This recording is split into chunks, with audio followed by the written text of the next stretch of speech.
What's up, everybody? How y'all doing? Good. So my name is Joshua Sims. I said, what's up, everybody? How y'all doing? Whoop, whoop. Okay, so my name is Joshua. I have the privilege of serving in student ministries. I'm the director of student ministries at Sent Church in Plano, Texas. Got there in August of 2020 in the middle of the pandemic. Since we've been there, just recently this last Easter Sunday, we launched a second campus, which is awesome. And we're therefore launching a second student ministry there, which is amazing. And so I got a couple peeps here with us and our leader of that ministry over there as well, and our administrator. And I'm pumped to be here. So a little bit about me. I am married.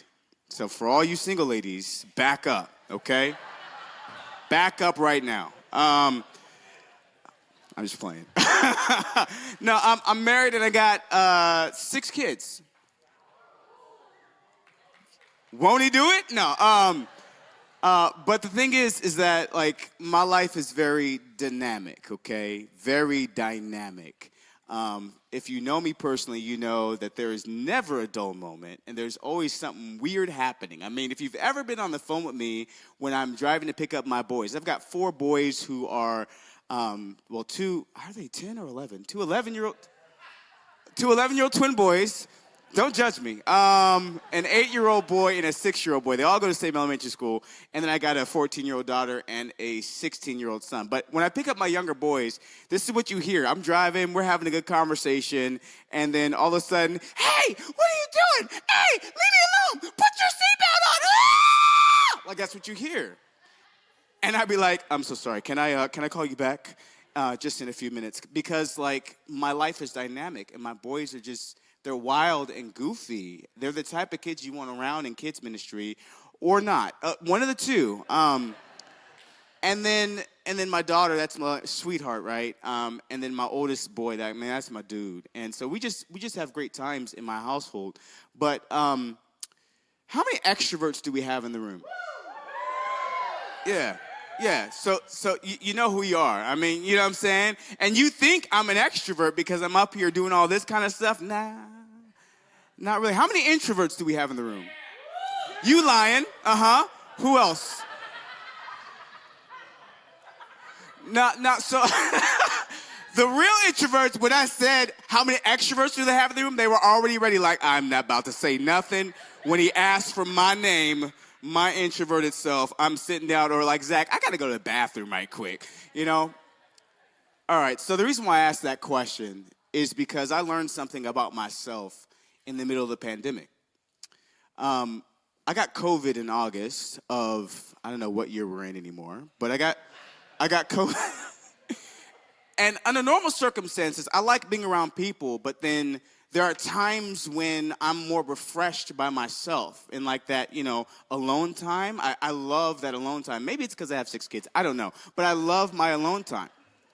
And I also have 2 dogs. Kind of weird. But when I had COVID, I had to be restricted to being in a room by myself. And my wife and my children were outside of my bedroom.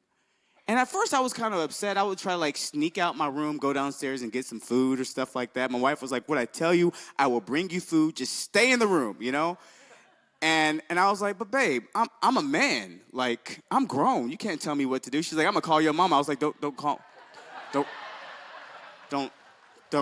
And she called my mom. I don't know about you. I still have a healthy fear of my mom. Like, she's gonna fly out from California and spank my butt. Like, I don't know. It's possible. I stayed in my room. Anyway, but what happened when I stayed in my room was I heard this sound outside of my bedroom. Woo, yeah, and everybody was conversing and having a good time. I mean, they were playing board games, and, it was just like, I don't know, Six Flags in my house, and I'm cooped up in my room, super salty and jealous with COVID, not eating, felt like I was gonna die. I'm like, God, my tears have been my meat day and night. Like, that's how I felt. And it was in that moment that I realized the need for community. No matter if we're extroverted or introverted, we need community. And what I want to talk to you about this morning is finding real community while leading. Because the reality is this.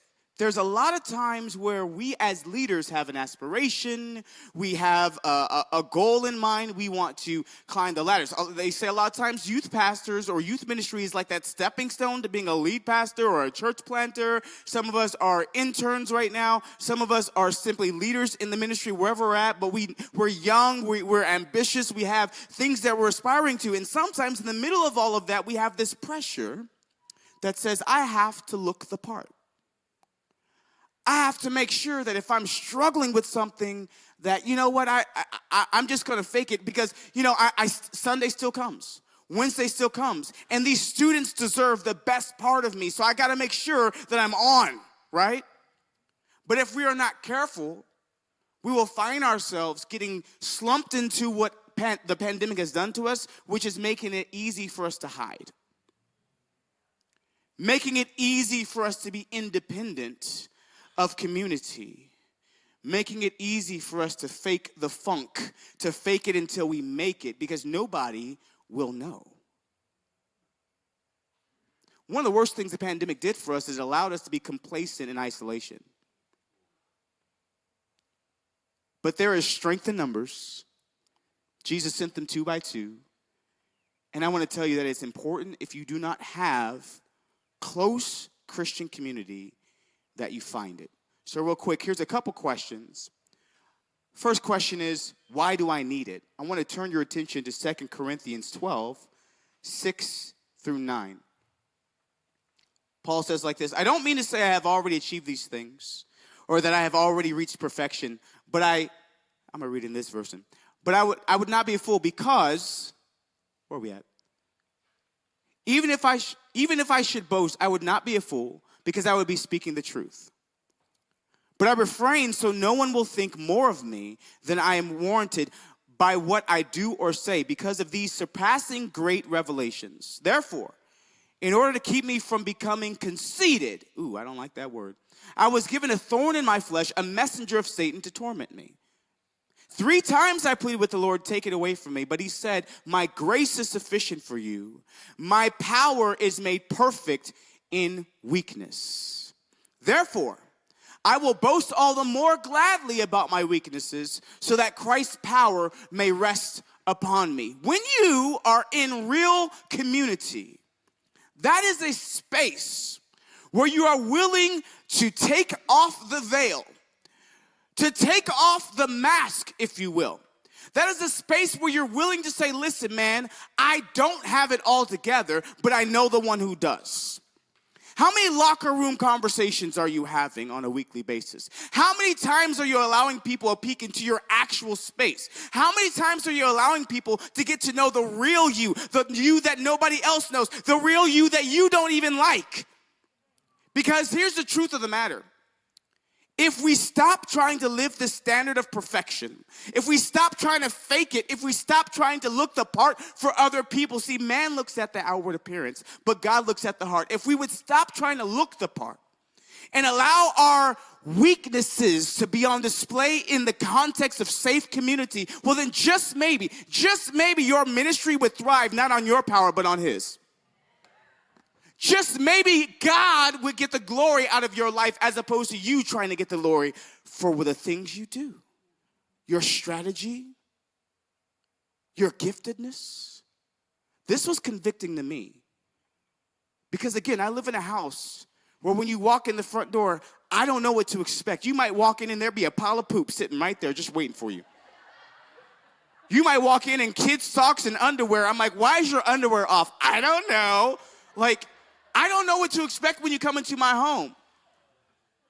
But it's much better for a person to watch me struggle toward God than to watch me pretend like I am God. One more verse I want to read to you. Philippians 3, verses 12 through 14. Not that I have already obtained all this, or have already arrived at my goal, but I press on to take hold of that which Christ Jesus took hold of me. Brothers and sisters, I do not consider myself yet having taken hold of it, but one thing I do, forgetting what is behind me and straining toward what is ahead. I press on. Somebody say, I press on. Say it like you mean it. I press on toward the goal to win the prize for which God has called me heavenward in Christ Jesus. What am I saying? What is it saying to me?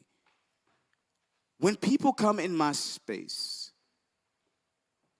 when I'm willing to invite people in order to cultivate that real community, when they come in my space, they're not going to see everything all put together. They're not going to see perfection. But I'm going to allow myself not to hold on to a standard of perfection that I have created for myself. I'm not going to hold on to the standard of perfection that ministry creates for me. I'm not going to hold on to the standard of perfection that my education creates for me. I'm going to forget the things that are behind me, and I'm going to look at the goal that is in front of me. I'm going to press on. It's not so much people seeing my perfection that God gets the glory. No, they see my struggle. They see my realness. Here's my point. Finding real community while you're leading is vital, because it makes way for the power of God to be revealed in your life. But it's not something that you have to go looking for as much as you have to be willing to cultivate it. Let your guards down. Live authentically with somebody. Not just for yourself, but bring others along the journey too.